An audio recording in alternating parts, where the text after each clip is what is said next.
पूरा करने की कोशिश करेगी। ये उसकी रणनीति है दक्षिण को लेकर। जी, एक छोटी टिप्पणी लूंगा। भारत कहाँ खड़ा है इजराइल हमास युद्ध में? सिचुएशन दिन प्रतिदिन कॉम्प्लेक्स होती जा रही है। अब ये चीज सिर्फ बदला लेने तक सीमित नहीं रह गई है। अब Netanyahu is being put down by most of the countries. कई कंट्रीज अपने एम्बेसडर्स भी विड्रॉ कर रहे हैं, रिश्ते तोड़ रहे हैं। अब भारत कभी कहता है इजराइल के साथ खड़ा हूं, फिर अरब देशों को फोन करता है, कहीं जाए बैलेंस करने की कोशिश कर रहा है। पता नहीं हमने अपनी तटस्थ नीति छोड़ क्यों दी। यूएन में भी हम वोट पे एब्सटेन कर गए। दरअसल भारत भी एक क्वैगमायर में, दलदल में फंसा हुआ है इसमें, और इतनी जल्दी निकल नहीं पाएगा। 1 करोड़ लोग हमारे अरब देशों में काम करते हैं गल्फ में इस समय, उनकी नौकरियां हैं, अलग अलग क्षेत्रों में नौकरियां हैं, तेल भी आता है। तो कहीं ना कहीं भारत की स्थिति भी उतनी सुखद नहीं है जहां पर कहा जाए कि इजराइल के मामले में कि हम स्ट्रांगली उसके साथ खड़े हैं।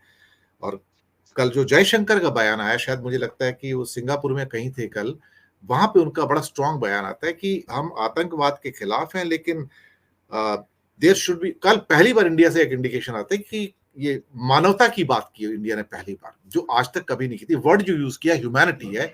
The time has come to look for it, कि जो मानवता है अब उसका ख्याल रखा जाना चाहिए।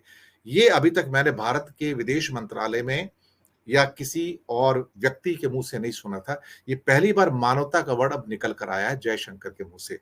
मुझे लगता है कि स्लाइट शिफ्ट की, जहां इंडिया को महसूस हो रहा है कि heat is coming on us also and on many countries rather, कि जिस ढंग से इस समय जो जेनोसाइड हो रहा है पैलेस्टाइन के अंदर, it has gone much beyond the given domain. Sir, एक छोटी टिप्पणी जरूर चाहूंगा विनोद जी। देखिए दिनेश जी, आपने इस कार्यक्रम के प्रारंभ में जो एक भूमिका में एक बात कही थी कि इस दुनिया की कल्पना किसी ने नहीं की थी। ये गांधी की, बुद्ध की, ईसा मसीह की, पैगंबर मोहम्मद की या नानक की दुनिया नहीं है। ये अजीब सी दुनिया हो गई। पहली बार मैं देख रहा हूं कि नागरिक ठिकानों पर बमबारी हो रही है। अस्पताल, शरणार्थी शिविर, रिफ्यूजी कैंप जिनको कहते हैं, बस्तियां, उन पर बमबारी हो रही है, उन पर रॉकेट दागे जा रहे हैं। बच्चे, महिलाएं जो है तड़प रहे, मर रहे हैं, बुजुर्ग, बीमार, और विश्व चुप है। इस पे कहीं कोई निंदा और अब शुरू हुई है जैसा आपने कहा। लेकिन वरना पहले तो युद्ध के दौरान भी कुछ नियम होते रहे हैं, और आदिकाल से जब भी युद्ध होते थे तो रात में युद्ध रुक जाता था। औरतें, बच्चों, बुजुर्गों, बीमार और विकलांगों, इनको छोड़ दिया जाता, इन पर हमला नहीं किया जाता। तो ये बर्बर युग में भी जो लड़ाइयां होती थी उसमें भी ये अघोषित अलिखित नियम थे। तो लेकिन ये बर्बरता की सीमा लांघ गए। भाई, जो हमास ने किया उसका तो किसी ने समर्थन किया नहीं, ना किया जा सकता है, ना किया जाना चाहिए। हमास ने भी जिस तरह से इजराइल में महिलाओं मैंने और बच्चों की हत्याएं की, जी, मैंने हमेशा और कहा कि हमने हमास के एक्शन को कंडेम किया, कई बार वो कंडेम किया। लेकिन हमास मैं ये को भी कहता फलस्तीन, है कि बर्बरता का जवाब बर्बरता नहीं है, नरसंहार का मैं जवाब वही नरसंहार नहीं है। यू नहीं cannot act like a non state actor sir, मैं ये कह रहा मैं उसी पर आ रहा हूँ। मैं विदेश जी उसी पे आ रहा हूँ। जो आपने कहा, मैं वही बात कर रहा हूँ कि हमास ने जो किया उसका समर्थन तो छोड़िए, उसका कोई उसमें मौन भी नहीं रहा जा सकता। जी। लेकिन वही बात है कि आतंक का जवाब दूसरे आतंक से नहीं लिया जा सकता। हाँ, क्योंकि ठीक है, अगर वो आतंकी संगठन है तो आप स्टेट एक्टर हैं तो आप, लेकिन स्टेट, एक राज्य की जिम्मेदारी यही तो होता है ना कि पुलिस, अगर डकैत अगर किसी गांव में छिपे हों, बदमाश, और पुलिस एक्शन वहां होता है तो पुलिस गांव में आग नहीं लगाती।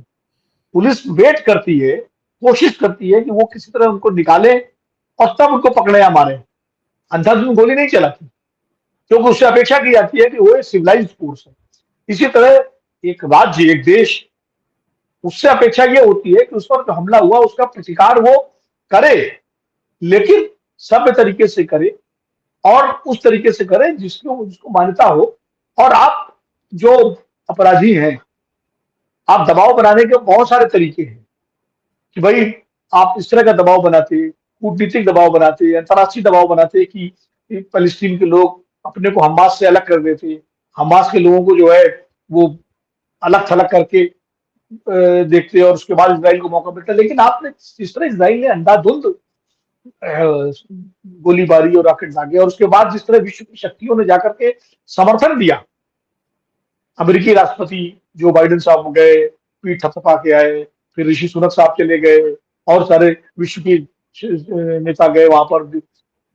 भारत ने भी, प्रधानमंत्री जी ने भी कहा कि हम इसराइल के साथ हैं संकट की घड़ी में, पहले दिन कहा।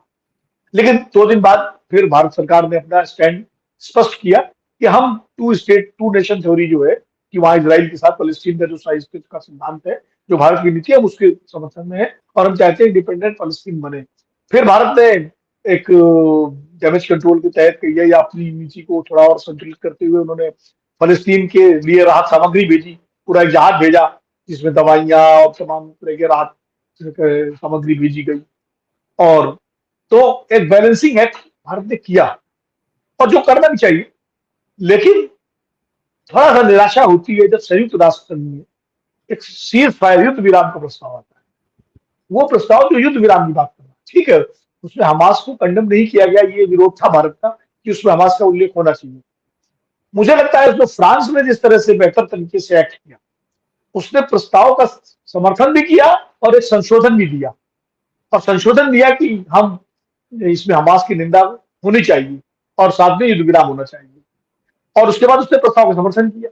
भारत ने फ्रांस के प्रस्ताव का तो समर्थन किया, लेकिन मूल प्रस्ताव का समर्थन नहीं किया, एब्सटेन किया। बेहतर होता, मतलब मेरी अपनी समझ है बाकी, कि भारत अगर फ्रांस के प्रस्ताव का भी समर्थन करता और साथ में एब्सटेन करने के बजाय युद्ध विराम के प्रस्ताव का समर्थन करता, तो ज्यादा बेहतर संदेश जाता कि भाई हम वहां पर शांति चाहते हैं। जो आप जयशंकर जी ने बोला है कि मानवीयता और मानवता को जो है उसकी रक्षा की जानी चाहिए, तो मतलब नागरिकों की रक्षा होनी चाहिए, असहायों की रक्षा होनी चाहिए। लेकिन जो जाने जा रही है रोज, उसका क्या होगा? ये एक बड़ा सवाल है, बड़ा प्रश्न है मानवता के सामने। और मुझे लगता है भारत जो इन दिनों पिछले 10 वर्ष में अपने को विश्वगुरु की भूमिका में देख रहा है, या बार बार ये कहा जाता है कि भारत की भूमिका विश्वगुरु की हो गई, खासकर G20 के बाद तो हम वाकई विश्वगुरु की भूमिका में आ ही गए थे, जिस तरह यहाँ सफलतापूर्वक प्रस्ताव पारित कराया। उस विश्वगुरु की भूमिका का इस्तेमाल करते हुए भारत को इसमें एक सार्थक पहल करनी चाहिए। भारत को अमेरिका से, भारत को रूस से, और जो विश्व शक्तियां हैं यूरोप के देशों से बात करके इस मामले में एक सार्थक पहल करनी चाहिए। अरब देशों से भी बात करनी चाहिए, और भारत वो भूमिका निभा सकता है, क्योंकि भारत की एक छवि एक वाकई तटस्थ देश की रही है। और भारत पर भरोसा फलस्तीन को भी रहा है, और जब इसराइल के साथ हमारे कूटनीतिक संबंध बने तो इसराइल को भी भरोसा हुआ। और आज तो इसराइल के साथ हमारे बहुत तमाम व्यवसायिक और सामरिक रिश्ते हैं कई तरह के। तो इसलिए भारत को बजाय एक पक्ष में झुकने के, और वैसे एक पक्ष में है नहीं भारत, अब उसने बैलेंसिंग एक्ट किया है, लेकिन जो भूमिका उसको थोड़ा सा इस संकट को सुलझाने के लिए निभानी चाहिए, वो थोड़ा उसको और उसको प्रोएक्टिव होना चाहिए, एक बात। दूसरी बात क्या है दिनेश जी, जो इन दिनों अंतरराष्ट्रीय स्तर पर जहां कहीं भी मुस्लिम इन्वॉल्व है किसी भी तरह से, या ये विक्टिम है या हमलावर है, जो भी है, उसका जो उपयोग, सदुपयोग, दुरुपयोग भारत के घरेलू राजनीति में होने लगा है, वो एक बहुत बड़ी समस्या है। कि इजराइल और हमास की इस लड़ाई का अगर घरेलू राजनीति में इस्तेमाल होगा, वो दुखद होगा। आप देखिए जिस तरह से एक तरफा बयानबाजी शुरू हो गई, कुछ शक्तियां एकदम से हमास के समर्थन में आ गई फलस्तीन के नाम पर, कुछ शक्तियां एकदम इजराइल के समर्थन में खड़ी हो गई देश के अंदर, और वो गलत है। कांग्रेस ने भी अपने प्रस्ताव में, वर्किंग कमेटी के प्रस्ताव में, जिस तरह घरेलू राजनीति का ध्यान रखते हुए पहले हमास का जिक्र नहीं किया, खाली फलस्तीन की बात की और हमास की निंदा नहीं की, वो भी घरेलू राजनीति का एक तरीका था अपने वोट बैंक को एड्रेस करना।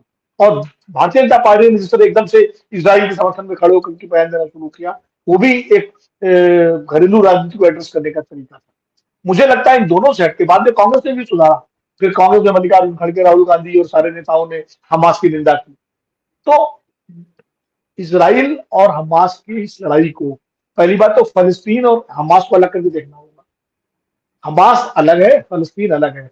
फलस्तीन की अथॉरिटी है पूरी, उसको संयुक्त राष्ट्र से मान्यता प्राप्त है, जो फलस्तीन अथॉरिटी, उसका दूतावास है भारत में, पीएलओ के जमाने से दूतावास, वो अलग है। हमास एक अलग संगठन है। और हमास कैसे पैदा हुआ, किसने पैदा किया, अलकायदा की तरह, ये सारी आप तो खुद भारत सरकार में रहे हैं, आपको अंतर्राष्ट्रीय मामलों की जानकारी है, सब पब्लिक डोमेन में सामने है। कहाँ से किस देश के थ्रू उसको मदद मिली दी गई और आज वो भस्मासुर बन के खड़ा हो गया, तो वो अलग है। और फिलिस्तीन का आंदोलन, फिलिस्तीन की लड़ाई अलग है। लेकिन दोनों को एक मिला देना, अगर कोई व्यक्ति फिलिस्तीन का समर्थन करता है तो उसको एकदम से हमास के समर्थक घोषित कर देना, ऐसा हो रहा है भारत में। उत्तर प्रदेश में एक मौलाना साहब ने कोई पोस्ट लिखी तो उन्होंने फिलिस्तीन का समर्थन किया, उनके खिलाफ मुकदमा हो गया। क्या हम कोई हमास अलग तो फिलिस्तीन अलग? फिलिस्तीन का समर्थन तो भारत सरकार भी करती है, बिल्कुल फिलिस्तीन कर का समर्थन तो मोदी जी भी कर रहे हैं, आप भी कर रहे हैं, हम भी कर रहे हैं, सब कर रहे हैं, करते हैं। अमेरिका भी कर रहा है सब। लेकिन हमास अलग है, एक तो ये देखना पड़ेगा। और दूसरा वही मैंने कहा कि भारत को तटस्थता के साथ साथ एक सक्रिय तटस्थता जो होती है, एक्टिव न्यूट्रलिटी, उसका वो करना चाहिए। वो उसको उसमें थोड़ा सा उसको एक भूमिका निभानी चाहिए। दिखना चाहिए कि भाई विदेश मंत्री 10 राष्ट्राध्यक्षों से बात कर रहे हैं इस मुद्दे पर, संयुक्त राष्ट्र संघ में भारत पहल कर रहा, तो एक भारत की जो एक विश्व में छवि है कि एक ऐसा देश जो बुद्ध का देश है, जो गांधी का देश है, जो शांति प्रिय देश है, जो कभी एक्सपेंशनिस्ट नहीं रहा है, जिसने कभी साम्राज्यवाद की नीति नहीं अपनाई, वो देश इसीलिए दुनिया उस पर भरोसा करती है। तो मुझे लगता है अगर भारत ये सक्रियता अपनी दिखाएगा तो उसकी उस छवि में और इजाफा होगा। नहीं तो क्या होगा कि जो दिनकर जी की कविता है, समर शेष है नहीं पाप का भागी केवल व्याध, जो तटस्थ है समय लिखेगा उनका भी अपराध। तो बिल्कुल विश्व की जो तबाही हो रही है, चाहे वो रूस युद्ध में हो, चाहे वो इसराइल हमास की इस लड़ाई में हो, दुनिया के जो भी देश मूक होकर तमाशा देख रहे हैं, वो उनकी जिम्मेदारी भविष्य में लोग तय करेंगे कि जब इसलिए मुझे लगता है दुनिया जिस तबाही के मुहाने पर पहुंचने की जा रही है, उससे बचाने के लिए भारत समेत दुनिया के तमाम बड़े देशों को आगे आना चाहिए और आगे आना होगा।